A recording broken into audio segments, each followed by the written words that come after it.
الحمد لله نحمده ونستعينه ونستغفره ونؤمن به ونتوكل عليه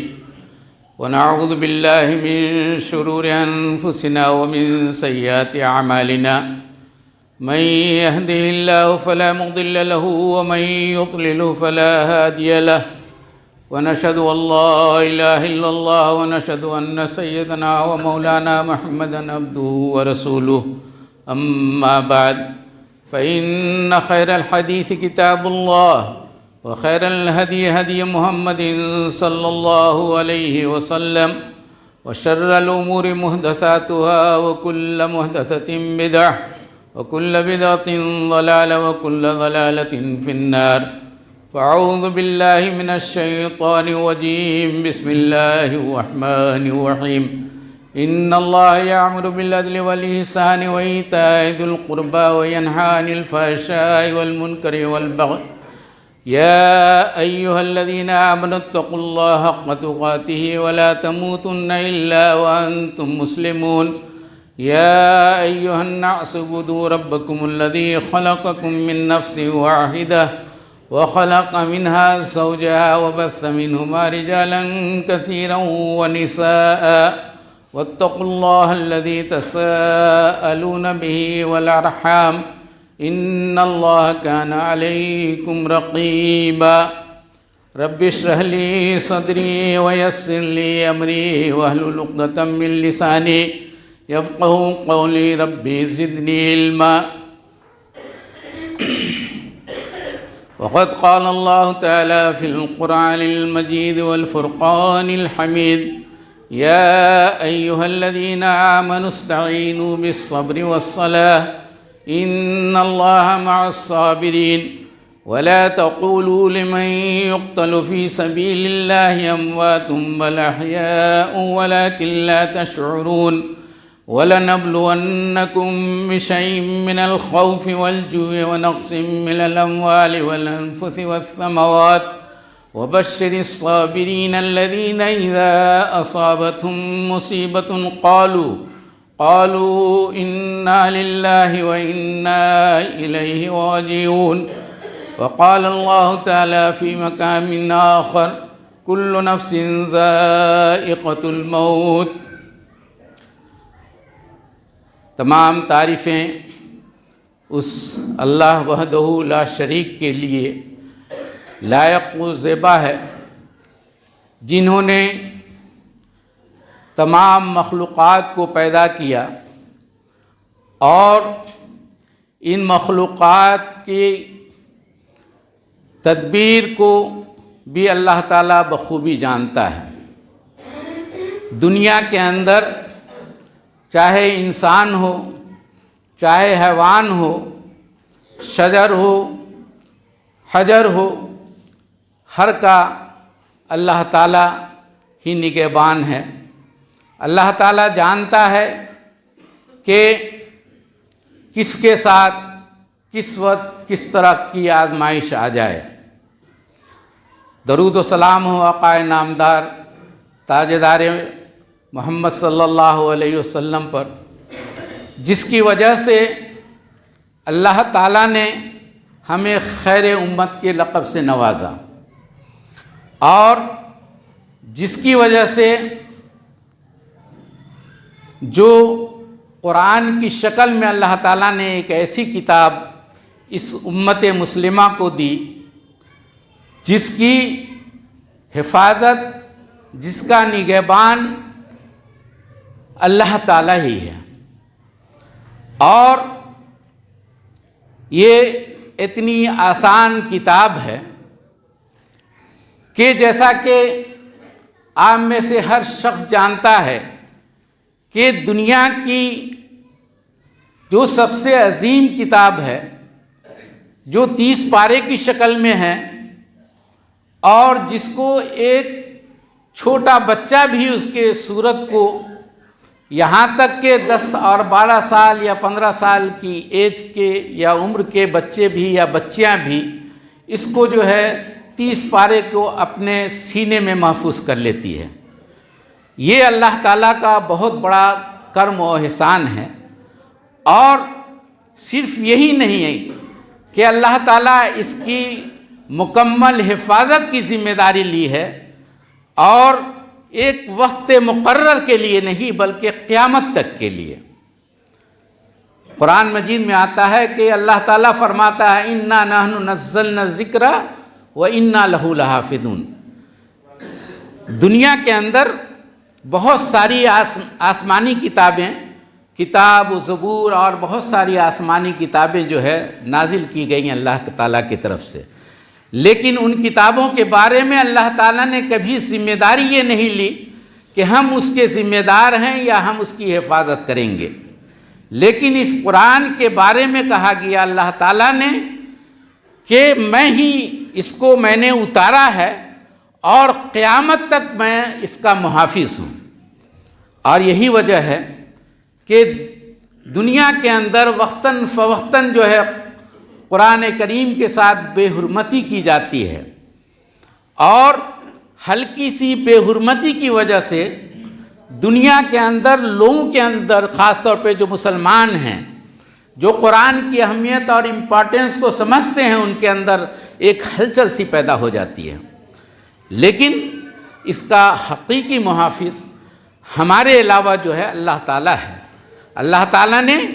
جس چیز کی ضمانت لی ہے، جس چیز کی گارنٹی لی ہے، انشاءاللہ قیامت تک جو ہے اللہ تعالیٰ اس کی حفاظت کرے گا۔ تو اللہ تعالیٰ اس قرآن کے ذریعے بہت سارے چیزوں کو ہمارے درمیان جو ہے ہمیں سبق سکھایا گیا۔ اس میں جو میں نے آپ لوگوں کے سامنے قرآن کی جو آیت تلاوت کی، اللہ تعالیٰ فرماتا ہے یا ایھا الذین آمنوا استعینوا بالصبر والصلاۃ، کیا ایمان لانے والو، اگر تمہارے اندر واقعی تم مومن ہو، تمہارے دلوں کے اندر اگر ایمان کا جذبہ ہے، تو تمہیں جو ہے تمہارے اوپر بہت ساری مصائب اور بہت ساری آزمائشیں آیا کریں گی وقتاً فوقتاً، لیکن بحیثیت مومن ہمارا فرض کیا ہے؟ ہم آخر ان آزمائشوں کا تدارک کیسے کر سکتے ہیں؟ ہم ان آزمائشوں کو کیسے جھیل سکتے ہیں؟ ہم ان آزمائشوں کو کیسے برداشت کر سکتے ہیں؟ اس کا بھی اللہ تعالیٰ نے آپ کو ایک نسخہ کیمیا بتایا۔ کہا یا ایھا الذین آمنوا استعینوا بالصبر والصلاۃ، جیسا کہ آج کہ اس جمعہ کے اندر ہم ایک اچھی خاصی تعداد اس محلے کے علاوہ بھی بہت سارے جگہوں سے لوگ اکٹھا ہوئے ہیں، آخر کسی مناسبت سے اکٹھا ہوئے ہیں۔ ہم ایک ایسے میت میں شرکت کے لیے ہم اکٹھا ہوئے ہیں۔ اب اس طرح کی جو آزمائش ہے،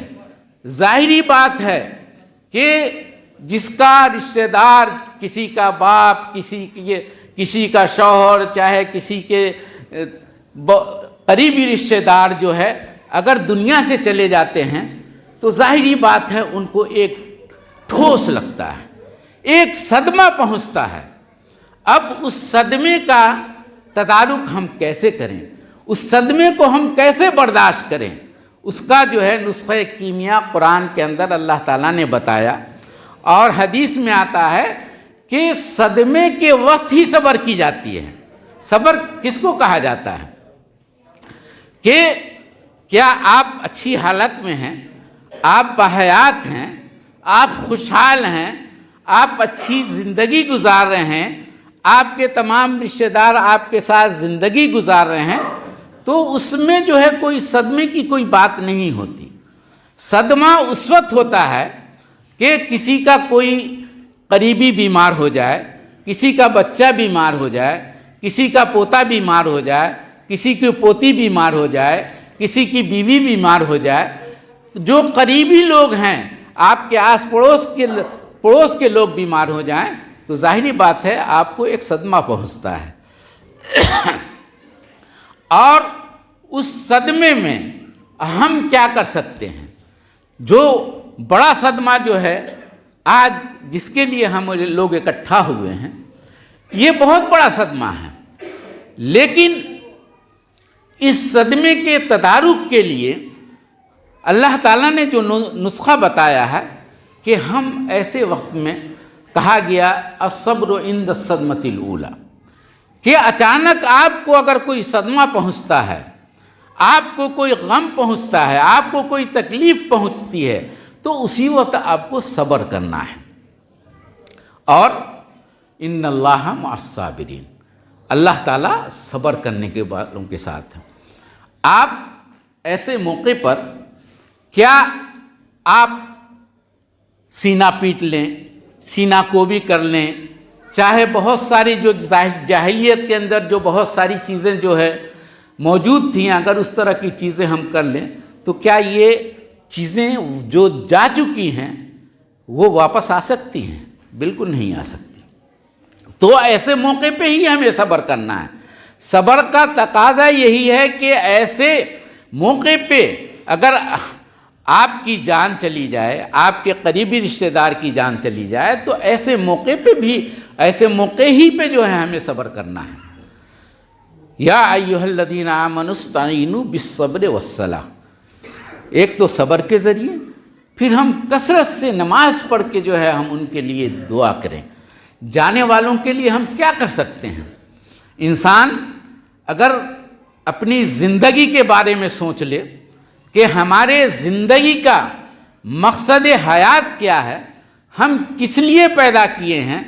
کیا کوئی انسان دنیا کے اندر چاہے سے بڑے کوئی وزیر اعظم ہی کیوں نہ ہو، کوئی بادشاہ ہی کیوں نہ ہو، کوئی بڑے سے بڑا سائنٹسٹ کیوں نہ ہو، کوئی بڑے سے بڑا انجینئر کیوں نہ ہو، دنیا کا کوئی کسی بھی فیلڈ کا ماہر کیوں نہ ہو،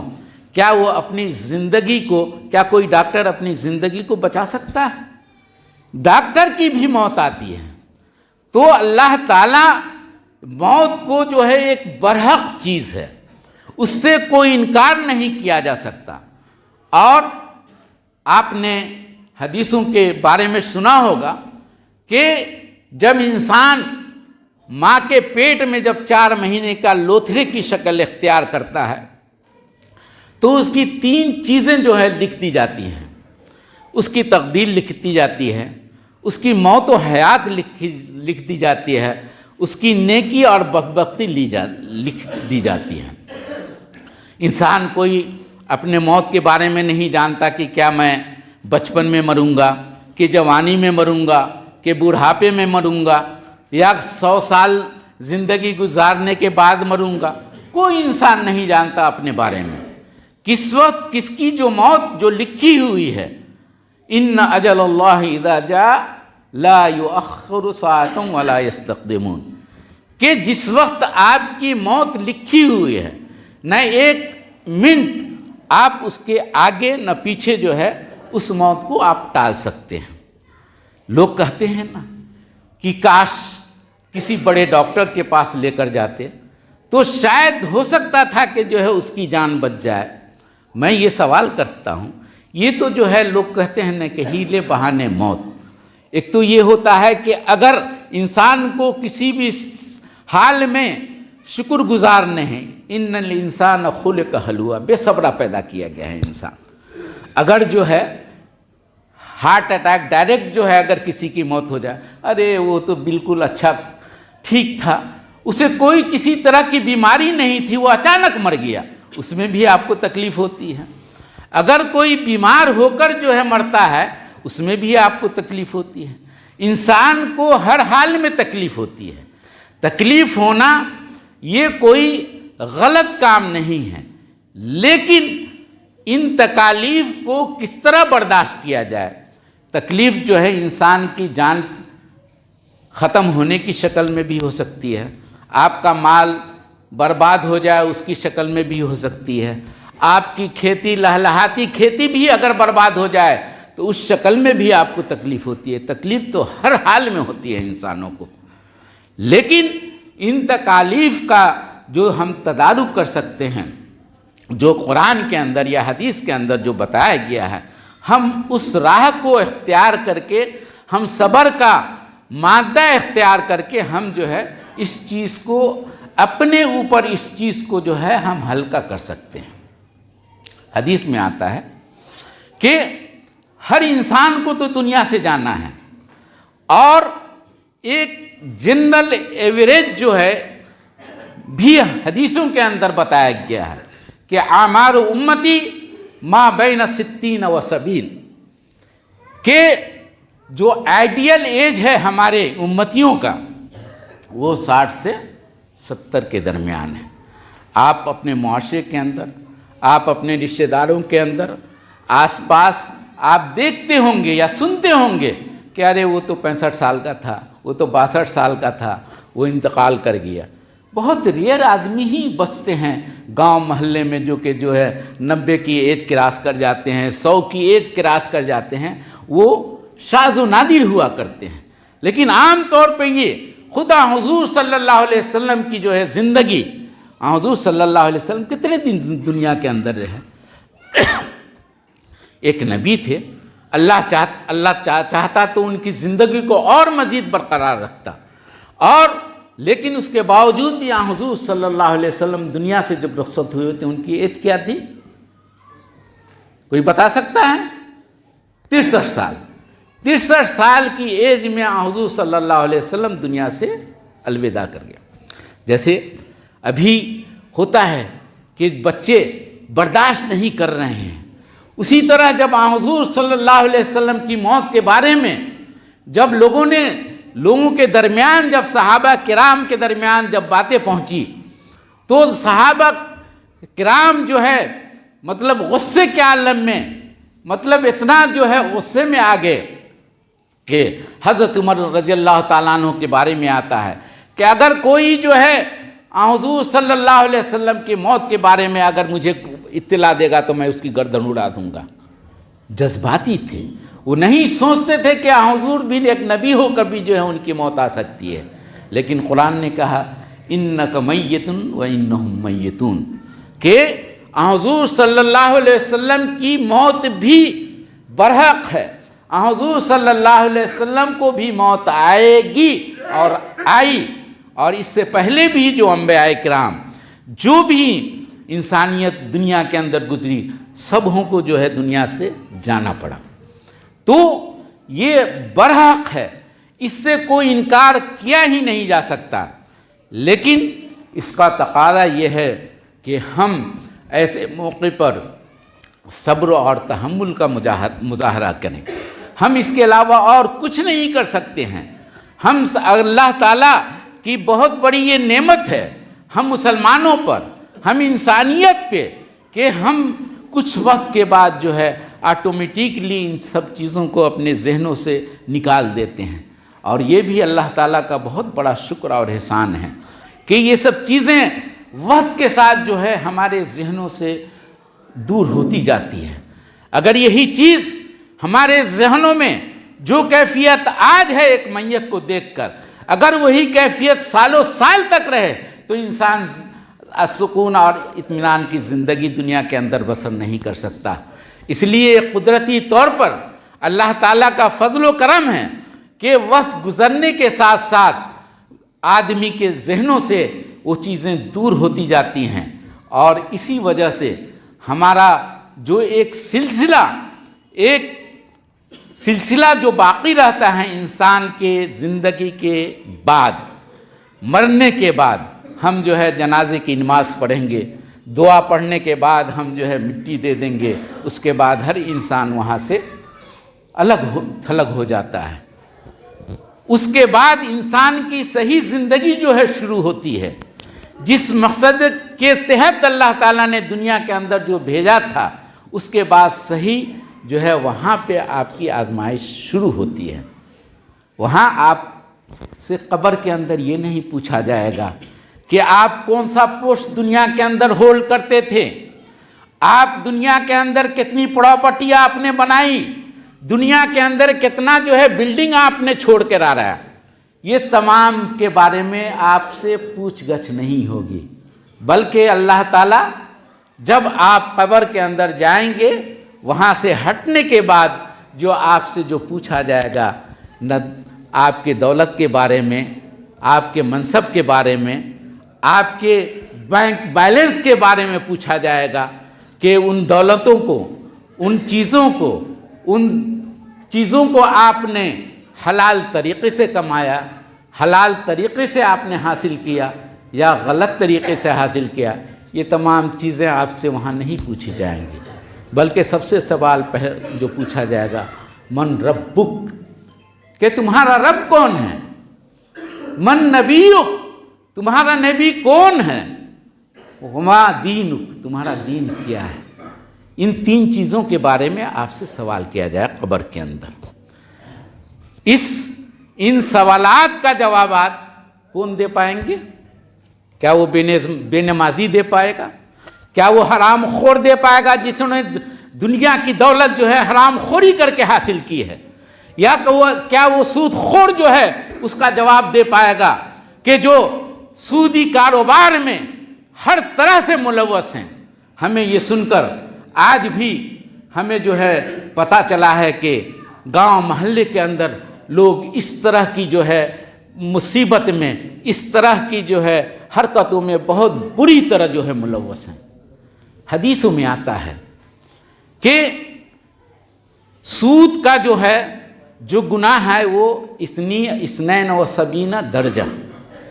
کہ 72 درجے ہیں ان کے گناہ، وَأَقَلُّهُمْ، اور ان 72 درجے میں سب سے جو چھوٹا گناہ ہے سود خوری کا وہ یہ ہے کہ گویا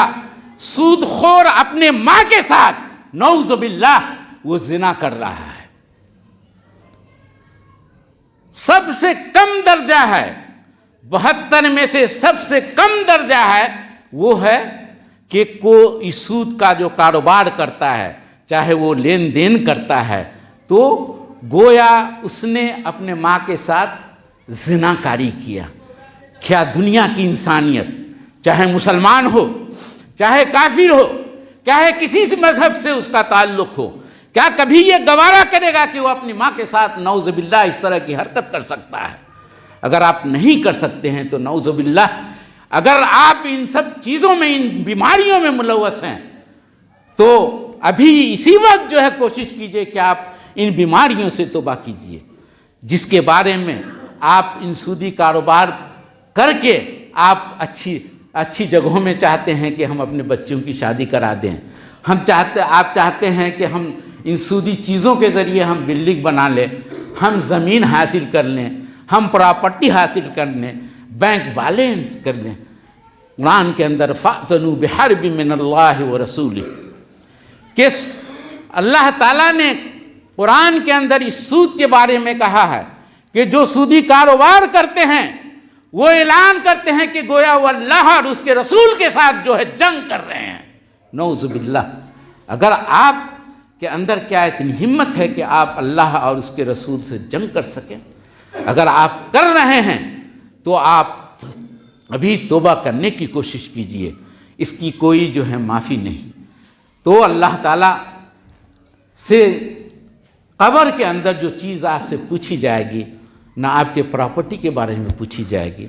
نہ آپ کے اولاد کے بارے میں پوچھی جائے گی، نہ آپ کے جو ہے بینک بیلنس کے بارے میں آپ سے پوچھ گچھ ہوگی، بلکہ ان 3 سوالات کا ہوگا کہ آپ کا دین کیا ہے، آپ کا اسلام کیا ہے، آپ کا اللہ کون ہے۔ اور آپ اسی وقت جب جواب دے سکیں گے کہ آپ نماز کے پابند ہوں، دین پر آپ عمل کرنے والے ہوں، اگر آپ صحیح طور پر اسلام کے ماننے والے اور اس کو فالو کرنے والے ہیں، تبھی آپ جو ہے نا اس 3 سوالات کا جواب دے پائیں گے۔ اور اگر آپ کے اندر کسی طرح کی کوئی کمی ہوگی تو آپ ان سوالات کا جواب نہیں دے پائیں گے، اسی وقت سے جو ہے وہیں سے آپ کا جنت اور جہنم جو ہے اسٹارٹ ہو جائے گا۔ تو اور اس کے بعد کوشش یہی ہونی چاہیے کہ ہم ان چیزوں کو، اسی وجہ سے حدیثوں میں آتا ہے کہ لوگوں کو چاہیے کہ کثرت سے جو ہے زیارت القبور کیا کریں، قبروں کی زیارت کیا کریں، اس پہ فاتحہ خوانی اور یہ وہ کرنے کے لیے نہیں، بلکہ موت کو یاد کرنے کے لیے کہ آج جس کو جو انجام ان کا ہوا ہے فلانے صاحب کا، کل بھی میرا انجام وہی ہوگا۔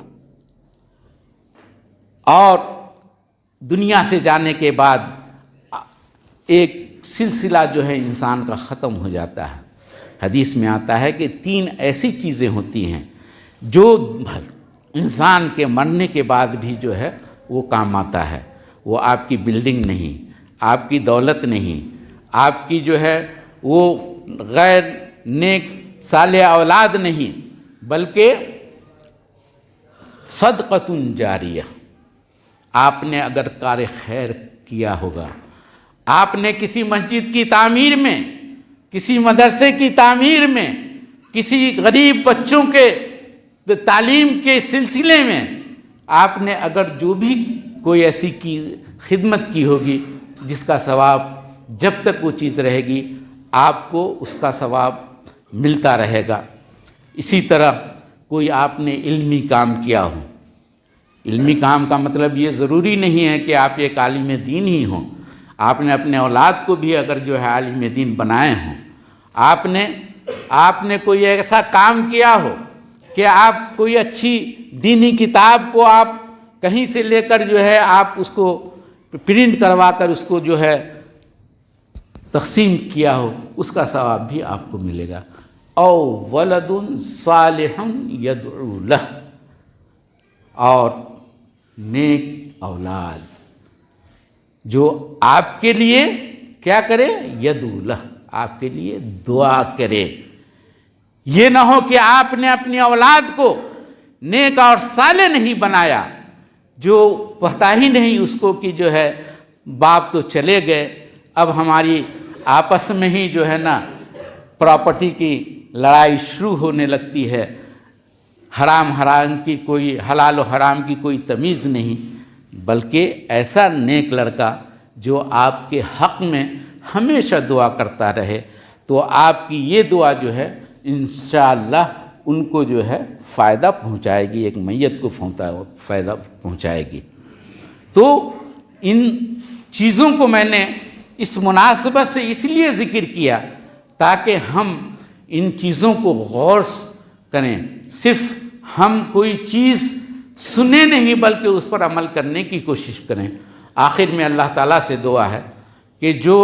ہم نے جو بات قرآن اور حدیث کی روشنی میں آپ لوگوں کے سامنے رکھی، اللہ تعالیٰ